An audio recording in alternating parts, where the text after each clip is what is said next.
More things that I don't like.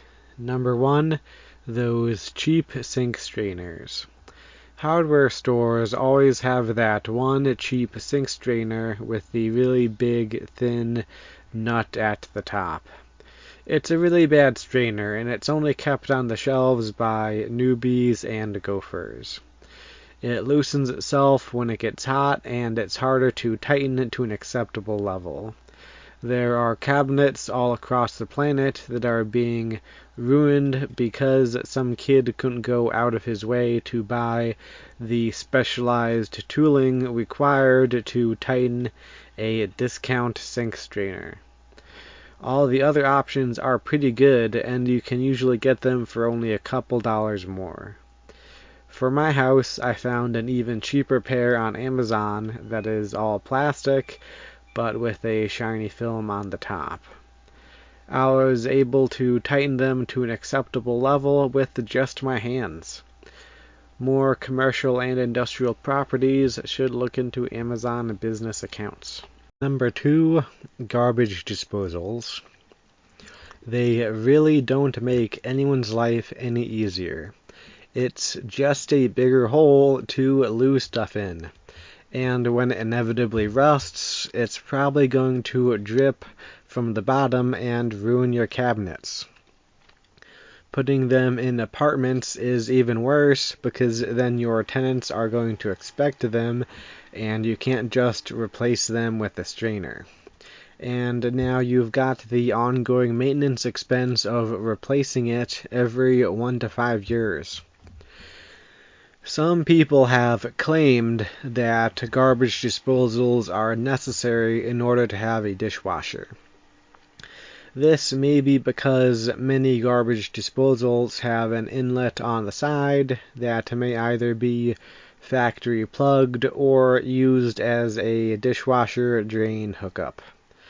You can also buy a polypropylene riser pipe with a built-in dishwasher inlet.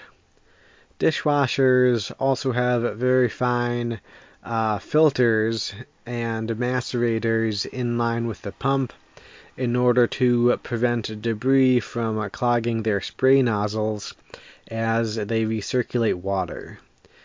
Dishwasher drain lines are also significantly smaller in diameter than the kitchen sink drains, so the likelihood of a dishwasher clogging your kitchen sink without the quote-unquote extra filtration of a garbage disposal is 0.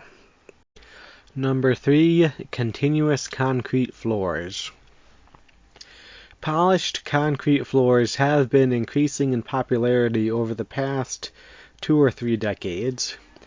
They have been replacing composite vinyl tile, linoleum, and ceramic tile in grocery stores and similar slab-on-grade residential applications.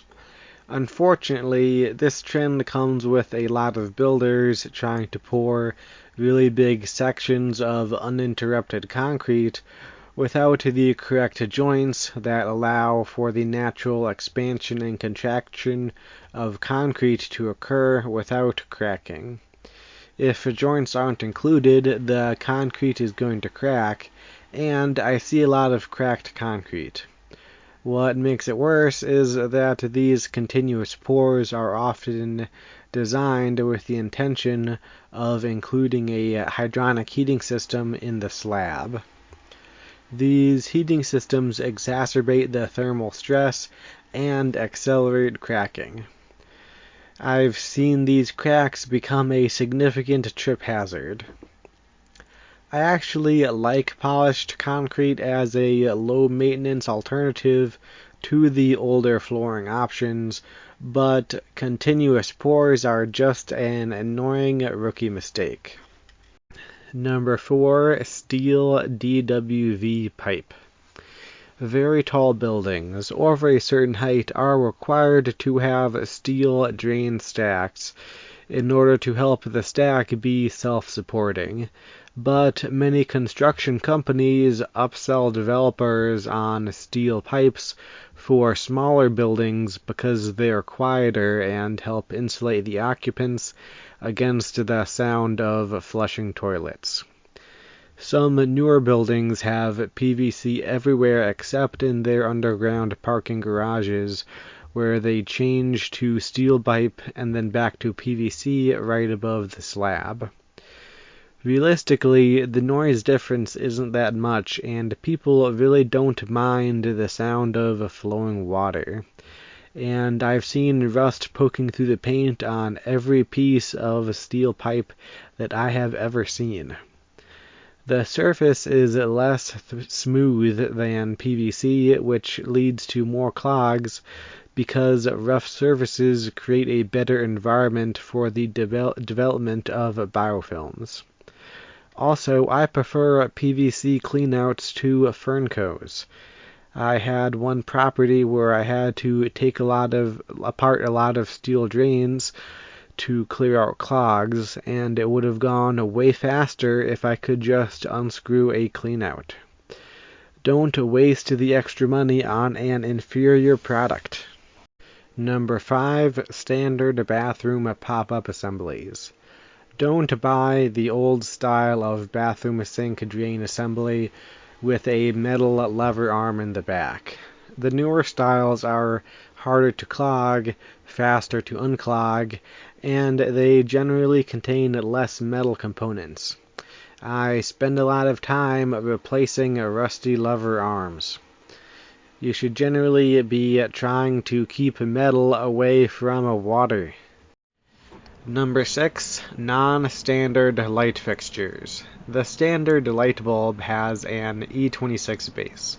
This is because E26 is the best.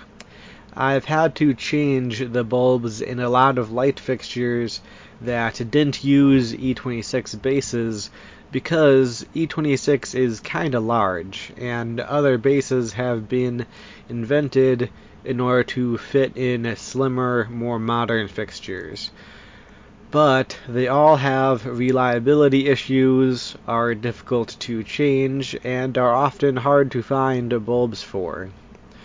The only light fixtures that I would pick out for myself are boob lights. There are cheap basic models and cheap fancy models.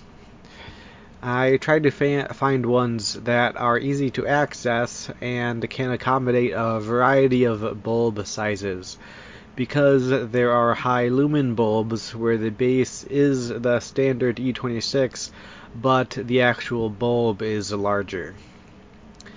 Pendant lights are just asking for someone to start an electrical fire. Task lighting isn't necessary if your area lights are bright enough, and rope lights are for TikTok, not for builders or remodelers. Really small candelabra-style incandescent or halogen bulbs are too small to cool themselves properly and can damage the fixture when they burn themselves out.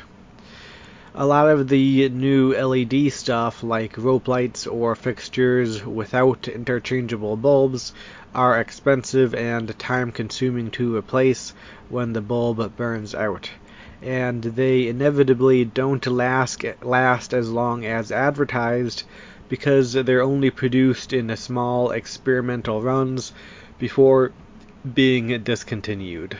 But given the option between LED and non-LED bulbs, I will always go with LEDs. LEDs are usually more expensive, but they'll save you a lot of money in man-hours in the long run. LEDs are even more helpful in smaller fixtures without E26 bases, because they struggle with heat. E26 fixtures generally don't have heating issues unless they're really badly designed, like can lights.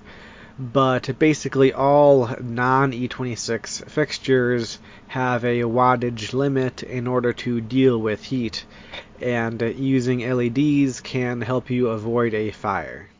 Number 7. Basic hydronic baseboard covers. The standard baseboard fin tube cover is a maintenance nightmare because they bend very easily and then are almost impossible to bend back into the correct shape. but there are more blocky versions that are basically invincible. They can cost between $20 and $800 for a 2 to 7 foot section, and it's pretty easy to swap them out.